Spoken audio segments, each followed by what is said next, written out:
They struggle between wanting to spend time with their children and wanting to get more work done. I can relate to that. And they expect their children to be responsible and organized. That's really tough for kids. I feel like some kids are, of course, naturally, organically responsible and organized, but I haven't had one yet. I don't know.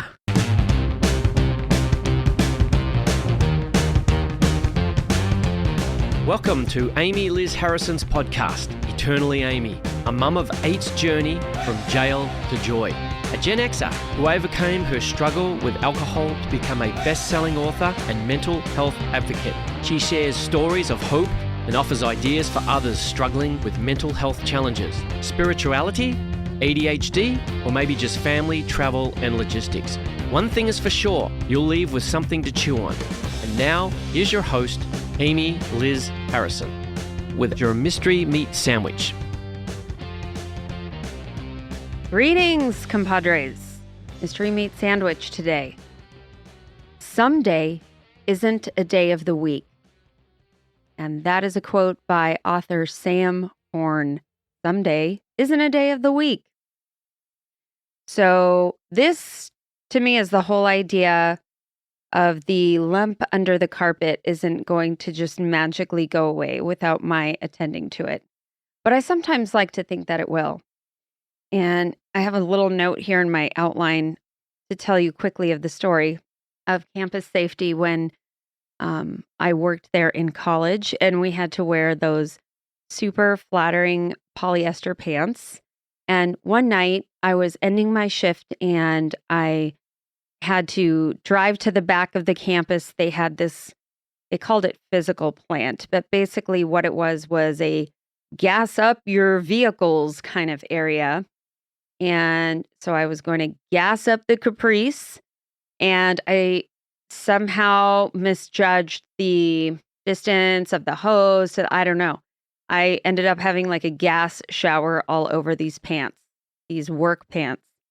And I literally had no idea what to do. I mean, it's not something that you generally learn growing up, is what to do when you have gasoline all over your pants. I mean, I didn't know, can I just put these in a washing machine? I don't know what to do, and they completely stunk. So I brought them back to my townhouse that I shared with some other girls. And I was like, I cannot take these pants inside the townhouse. I mean, they stunk so bad. And so I was like, all right, I'm going to take the pants off and I'm going to put them outside on our patio. And then I'm just going to let them kind of air out. That was the idea. And so I did that. Took the pants off, laid them on the patio table thing for a day. And then the next day I was like, oh, they still stink. I'm going to put these on like a pants hanger. So I did that and I hung the pants up still on the patio. And then by day number 3, we got a voicemail from Sharon, who was the lady who was monitoring she was in charge of the apartments. She did the rentals and she did the kind of walking around and making sure nobody was violating any rules. And apparently I was violating a rule. So we got a voicemail and she was like, could you please remove the pants from the patio? And what did I do? I was, quote, busy, unquote. And so I just ignored it. And so we got a couple more voicemails over the next few days. And my roommates, I have no idea why they didn't care, didn't bother them, didn't dawn on them that there's these pants out there. Like, whatever. I guess it was what it was. We're in college. We're just living our best lives. And obviously we're super busy. So, there was no time to worry about these pants. And I kind of increasingly got irritated with Sharon as the voicemails increased and time went on. And so then I was like, fine, you know what? Screw her.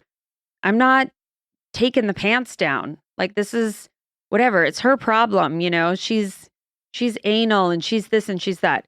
It was totally 100% my problem. I was totally in violation of the Brookshire, whatever, Arrow Highway townhome code of ethics.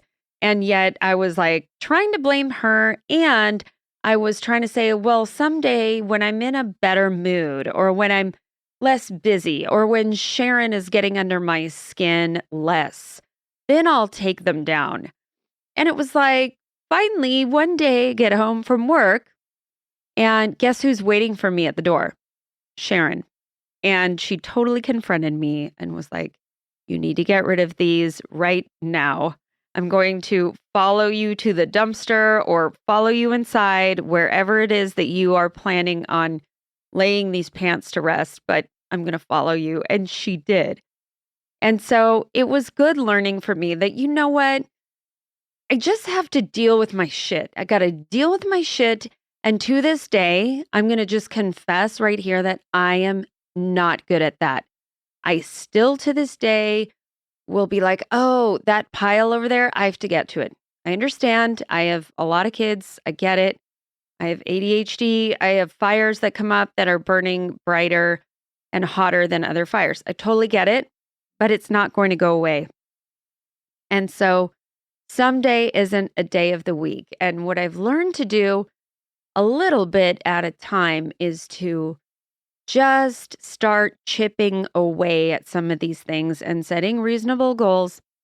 It doesn't always work, but over time, it does kind of work itself out if I don't just sit back and, watch Jerry Springer and eat caramel popcorn and think that it's going to just happen magically and the fairies are going to come and take care of it. So that's my mystery meat sandwich for the day. And now, onto the Chaplain's Chat. I'm going to transfer into the Chaplain's Chat, and I'm going to tell you 10 ways to spot an Enneagram Type 3, the achiever, which I don't know of a ton of things that I've achieved in my life, except for I did achieve having a bunch of kids, which is awesome. That is my one kind of core achievement to this date. I've also achieved making a fool out of myself countless times. It continues every day and doing many, many cringeworthy things. So I've definitely succeeded in those areas. So number 1 for 10 ways to spot an Enneagram Type 3, core motivations and fear. Okay. So 3s are defined by their desire to be significant and to distinguish themselves through their achievements. To others, 3s appear confident, ambitious, and goal-oriented. They are unsure of their innate self-worth sometimes, and sometimes look for validation through their accomplishments. 3s are typically very image-focused. Not necessarily saying that in a negative way, but it's important to them that others see them as successful. Deepest fear, 3s fear being insignificant or fear being a failure. They cope with this fear by looking for ways to win in life and by reassuring themselves that they are valuable, which, by the way, I think is awesome. And we could all probably benefit from that. Core motivation is that 3s are motivated by a need for attention and admiration.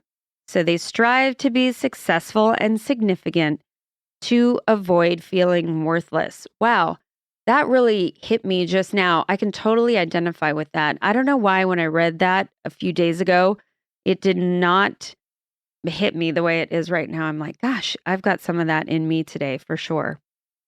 All right, number 2. Key personality traits of the Type 3. They're acutely aware of social niceties.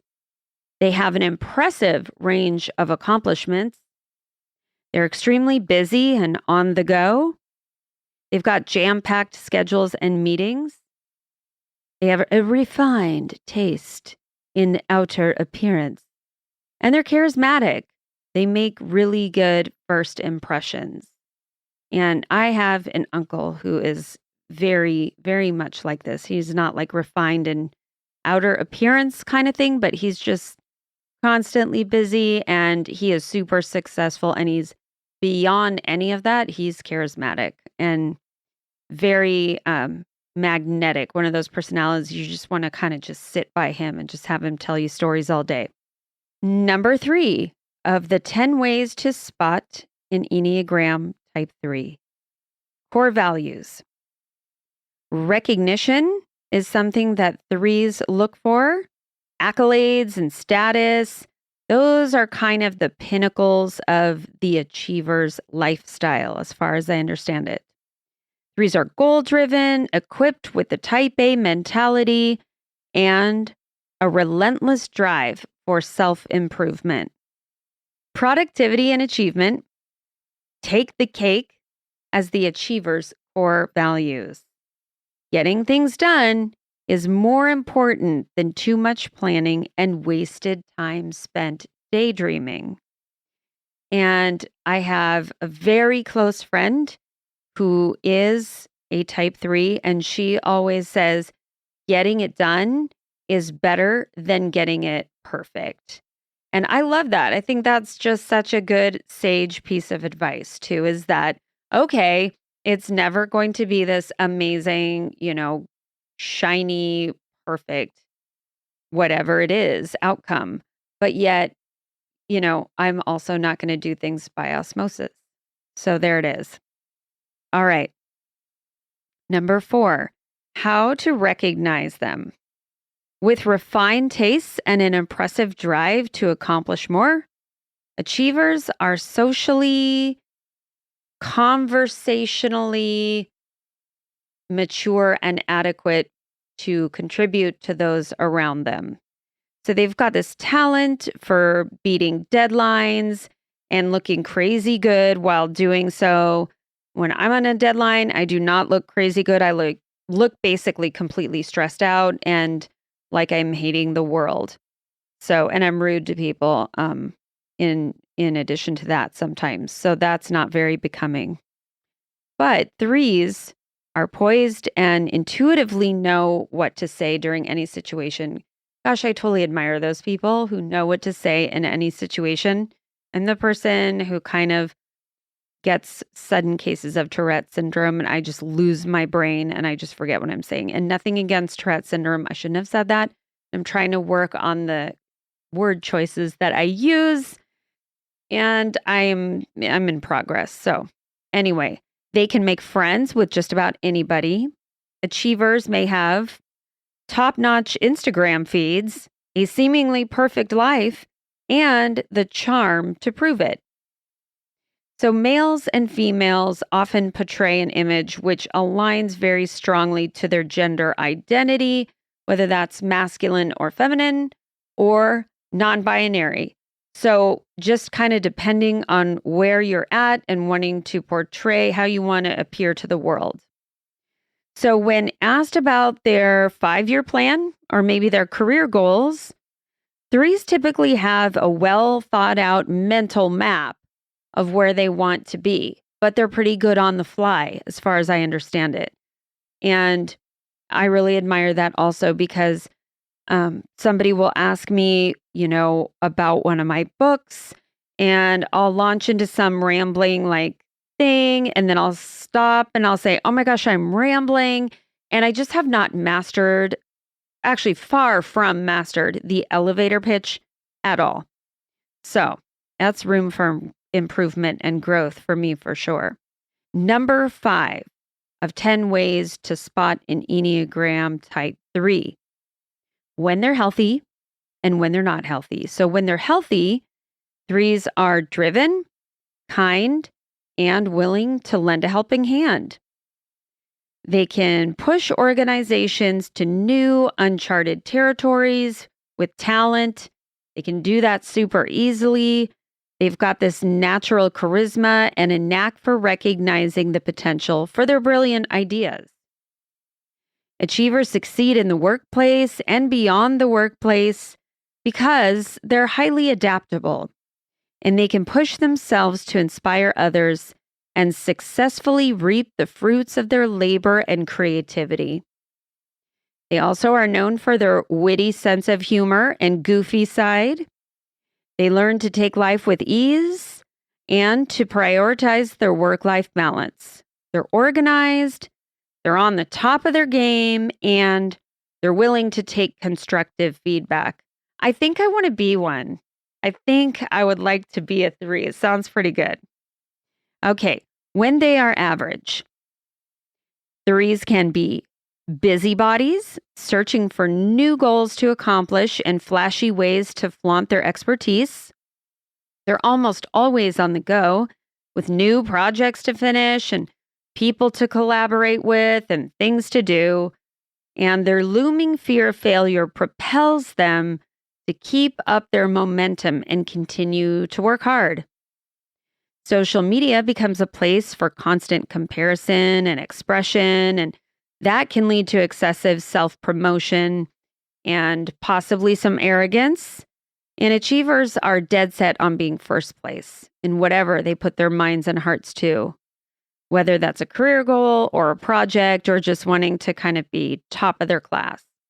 So when they're unhealthy, 3s become extremely jealous and view every interaction in terms of a competition.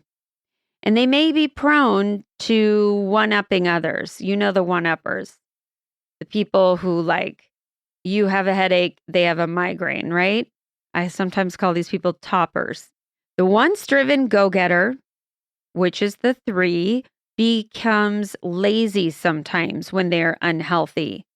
They become unfulfilled, prone to developing even low self-esteem. And these things are, kind of uncharacteristic of 3s. And so that would definitely be a sign of somebody who's not functioning to their highest potential within their personality type. After years of curating an image of who they'd like to be, this can just totally become tiring for them, and it can lead to major shifts in their career, their relationships, burnout, their lifestyle, and at their very, very worst, they can backstab ruthlessly and they can destroy others' reputations solely for their benefit. So if you've been on the receiving side of that, that does not feel good at all, and definitely can be a little bit traumatic and scarring. Okay, number 6. Number 1 of these 6 of the 6th category is to slow down. It can be easy for a 3 to get so busy that they can miss what's right in front of them or take the present moment for granted. Take time to relax, appreciate the moment every once in a while, and just freaking slow down. And that includes turning off your smartphone. Wait, what? Is that a thing? Do people really do it? Okay, and under this 6th section, which is growth, they can practice active listening to connect more deeply with other people. So 3s can be so focused on how they're being perceived by other people that they miss opportunities to connect with others authentically. By developing active listening habits, 3s can form deeper bonds with others. Also, embracing vulnerability. Vulnerability can be scary for a 3 because it means allowing other people to see into who you truly are. So that whole definition of intimacy, into me, I see, can be pretty terrifying. However, 3s grow when they learn how to embrace it and just do it scared, right? And act in ways that are more authentic to themselves. Examining thoughts and feelings. So 3s can get so caught up in their image and achievements that they ignore their own emotions. There's a lot of that going around, it feels like. Take time to ask yourself how you really feel about something. And do your words and actions match up with how you feel? So asking these questions can be growth for 3s. Practicing mindfulness to become more present. So since 3s are always on the go, mindfulness practices like yoga, like meditation, can help slow you down and focus on the present.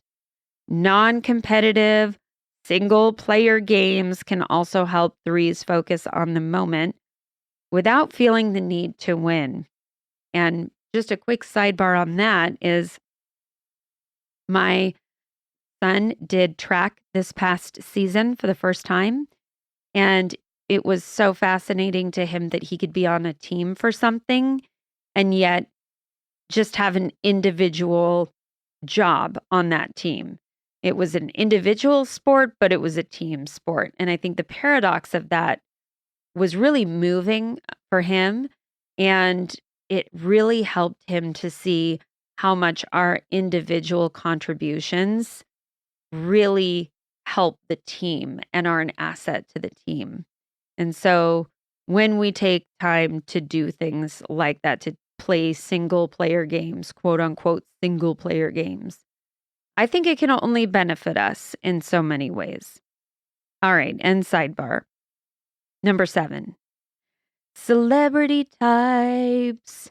All right. So if you are a 3, maybe you identify with some of these celebs who are unconfirmed, but possibly Enneagram type 3s. Oprah Winfrey, Tony Robbins, Taylor Swift, who is, Dr. Taylor Swift now, Lady Gaga, Tom Cruise, Arnold Schwarzenegger, Muhammad Ali, Reese Witherspoon, and a host of folks from different movies and TV shows like Don Draper from Mad Men and Amy March from Little Women, who, sidebar, I am named after. You're welcome. Number 8, Enneagram type 3s as children. Okay, so this is number 8 of how to spot an Enneagram type 3. So as children, it is definitely digestible that they work hard to receive appreciation for their accomplishments, that they're well liked by other children and adults, that they are among the most compatible and responsible and capable children in their class or school. And in high school, they're probably active in school government and all kinds of clubs. We had tons of clubs at my high school. And they're quietly busy also working on their own projects.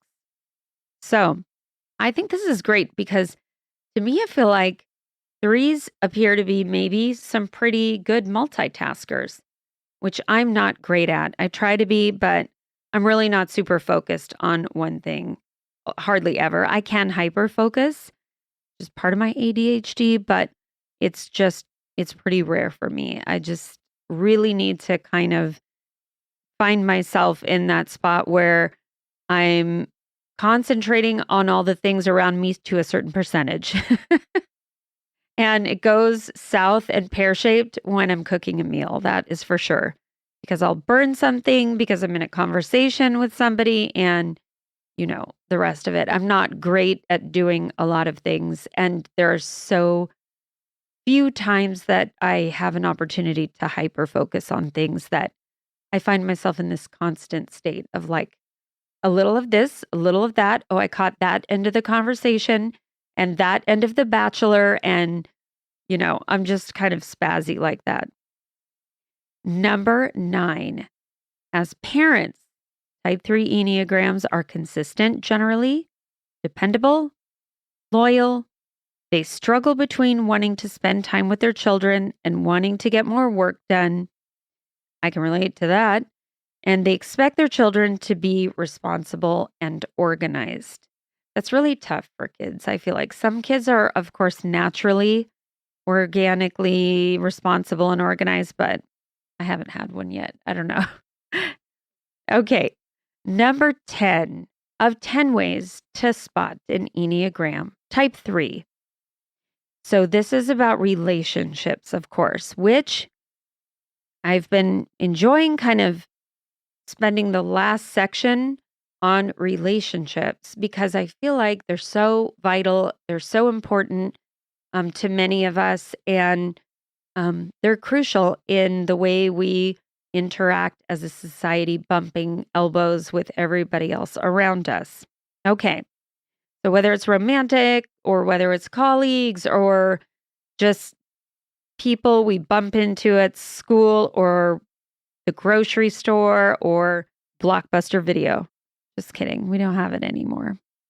Oh, but by the way, that is such a good documentary if you haven't seen it, The Last Blockbuster. Anyway, Enneagram Type 3s focus on making sure they sparkle and shine for their partner. They keep a majority of their attention on creating an image of success in the eyes of others, especially their beloved partner at the beginning of a relationship. Well, we've all been there, right? When a 3 isn't healthy, however, or even in a later stage of a relationship, they can identify too strongly with their work and be overly focused on their performances, quote unquote, whether it be the workroom or in the bedroom or as a parent. They can erroneously believe that they are what they do and be kind of unable to separate those two. And also believe that others see them this way as well. So this may cause them to lose touch with who they really are, causing them to be like a chameleon in the relationship, identifying only with what their partner likes. This, of course, makes many things more likely to fizzle out quickly because the 3 may not actually have brought their real self to the relationship. Sidebar on chameleons. Chameleons are not, I don't think personally, a bad thing per se. I think they're only really bad when you are not letting your true self shine through and be real. So, for example, I had a boyfriend in college who wanted me to wear certain things. He didn't want me to wear makeup and had this idea of how he wanted me to look. And so I was like, yeah, sure, that's fine. Because I was so wrapped up in the idea of having his attention and his love that I was like, all right, I'm down. And yet I knew the whole time, the moment we broke up, I was just going to go ahead and start wearing makeup again. I was going to start wearing whatever I wanted to wear. This was the 90s. Things were bedazzled. That's kind of what my plan was going to be, was to just revert immediately to that. And I ended up selling myself short because that wasn't really who I was. And so he wasn't loving me for who I was. He was loving the idea of me or who he could make me be or turn into.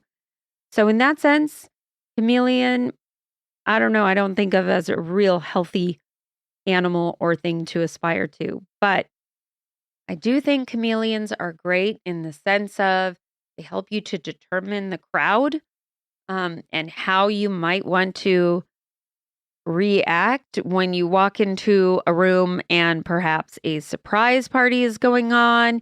Instead of yelling at a bunch of expletives, maybe you just want to say, hey, all my buddies are here and so are my parents. I'm going to kind of read the room and decide how I'm going to react if possible. All right, if you can get yourself together, you know what I'm saying. And I bring this up because I did one time give a speech and I was balls ablazing, ready to go in there and just give this big old Brene Brown fueled, this is my authentic experience type speech. And I quickly found out in my practice run, thankfully I had one, that was not what they were looking for at all. They did not want that. They wanted something polished. And that was good because I was able to then kind of switch gears and give that to them. And I didn't embarrass myself quite as much as I maybe could have. So 3s are very heart-oriented within the Enneagram triad, which we'll talk about like at another later episode after we go through the types. And so that the point though that I'm trying to make is that they feel the feelings of others. So they can avoid their feelings unconsciously because avoiding emotions helps them to get things done.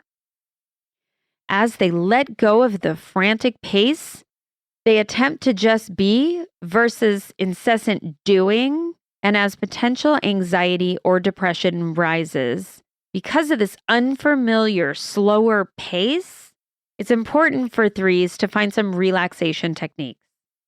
So their very own hobbies, not, things that they are uninterested in, but it makes them look good. Maybe fitness practices to balance themselves and take care of their mental health, however they want to do that. If you love a three, remember that they can show a rather tough facade, but they do deeply desire a very close and loyal bond, specifically with you. This is because most of the time in the life of a three, they're either having an overabundance of nurture or their nurturing bonds are really lacking.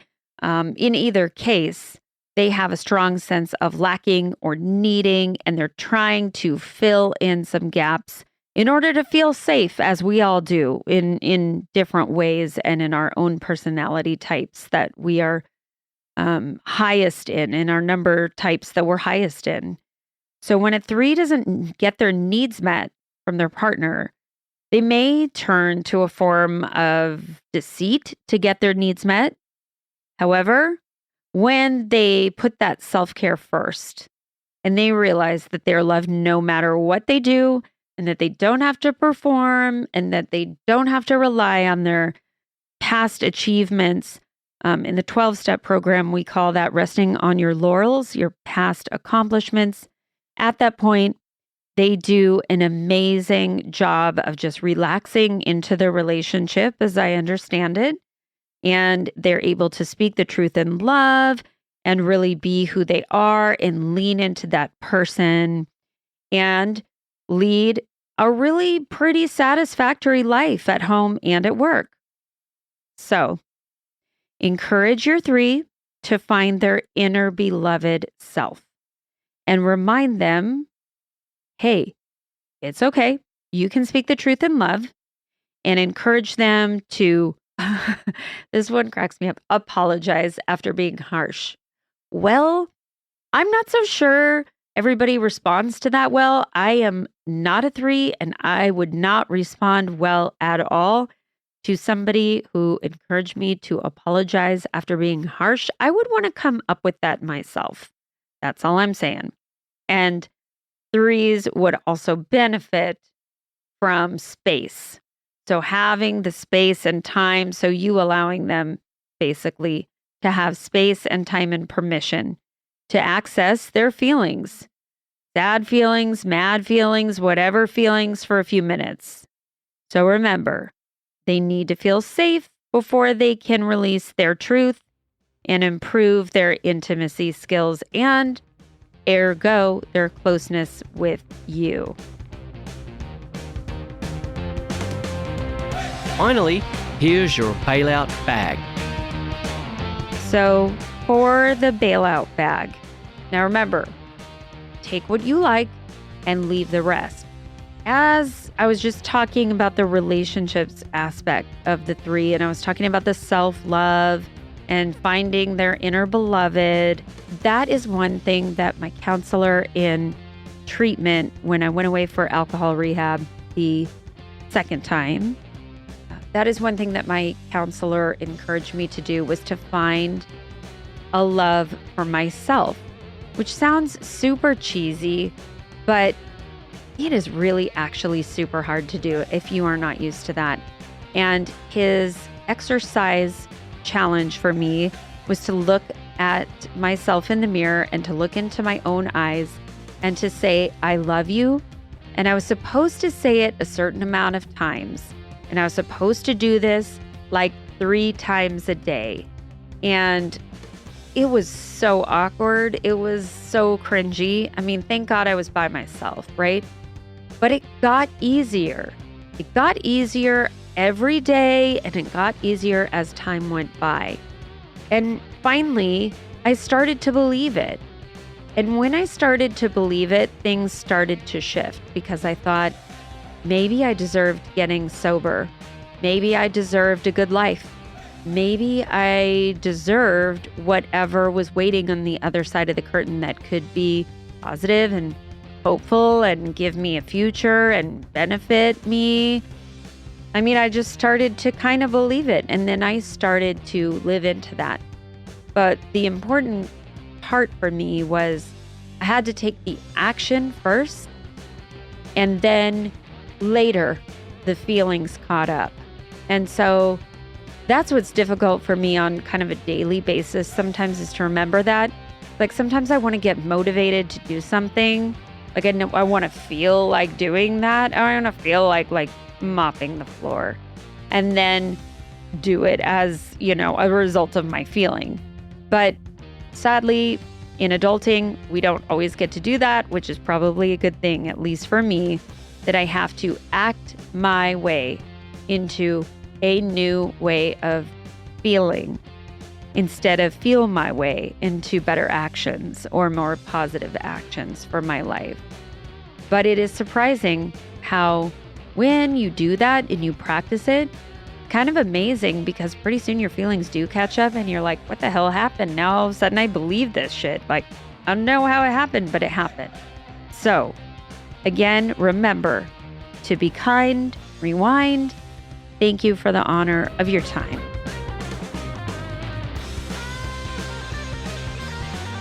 Thank you so much for listening to Eternally Amy. Amy Liz Harrison is a best-selling author, speaker, 12-step coach, meditation teacher, and recovery advocate. To find out more, please visit amylizharrison.com. Keep up with Amy on all platforms by following @AmyLizHarrison. Please subscribe and review this podcast. It means so much to us if you do.